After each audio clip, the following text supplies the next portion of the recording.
Students, now we are starting with the third part of conduction, that is radiation, conduction of heat, transfer of heat कह सकते हैं, that is radiation. Let's define it. It is the mode of heat transfer which requires no material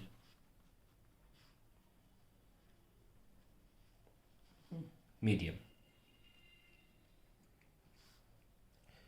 This transfer of heat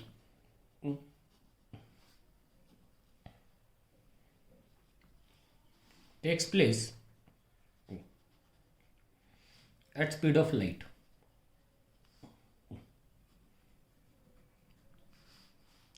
ये radiation definition है. अभी तक हमने ये देखा कि कंडक्शन और कन्वेक्शन में मटेरियल या तो ऑसिलेट करके अपनी एनर्जी ट्रांसफ़र कर रहा है, जो कि कंडक्शन में हो रहा था, और कन्वेक्शन में एक्चुअल मूवमेंट ऑफ पार्टिकल्स हो रहा था. ये बात तो थी कि मीडियम की रिक्वायरमेंट थी. एक बहुत इंपॉर्टेंट बात भी थी कि कंडक्शन और कन्वेक्शन दोनों में हीट का ट्रांसफ़र केवल हाई टेम्परेचर से लो टेम्परेचर होता है. High temperature body to low temperature body होता है. To low temperature body when it case with comes with conduction कर लो चाहे कन्वेक्शन कर लो. लेकिन रेडिएशन में खास बात क्या है? इन रेडिएशन बॉडी चाहे किसी भी टेम्परेचर पे हो, वो अब्जॉर्ब भी करती है और रिलीज भी करती है एनर्जी, यानी कि रेडिएट भी करती है. जैसे कि मान लीजिए बॉडी है,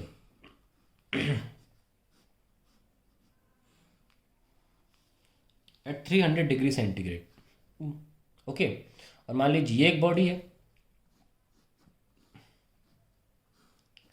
एट -272 डिग्री सेंटीग्रेड, यानी कि मैं 1 केल्विन की बात कर रहा हूँ. तो 1 केल्विन पे बॉडी है और एक कहाँ इतनी दूर, 300 डिग्री सेंटीग्रेड पे.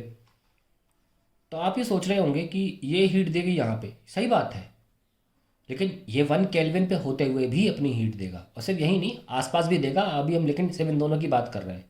तो हीट ट्रांसफ़र रेडिएशन का जो होता है वो हर टेम्परेचर पर होता है.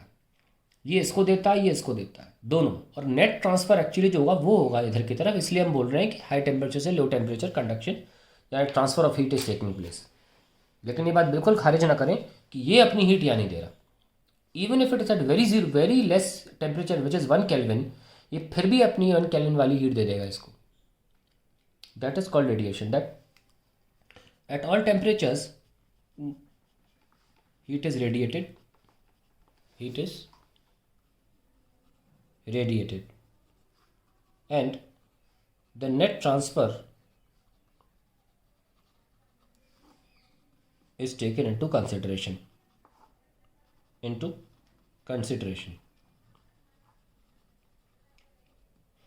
So that is the introduction of radiation.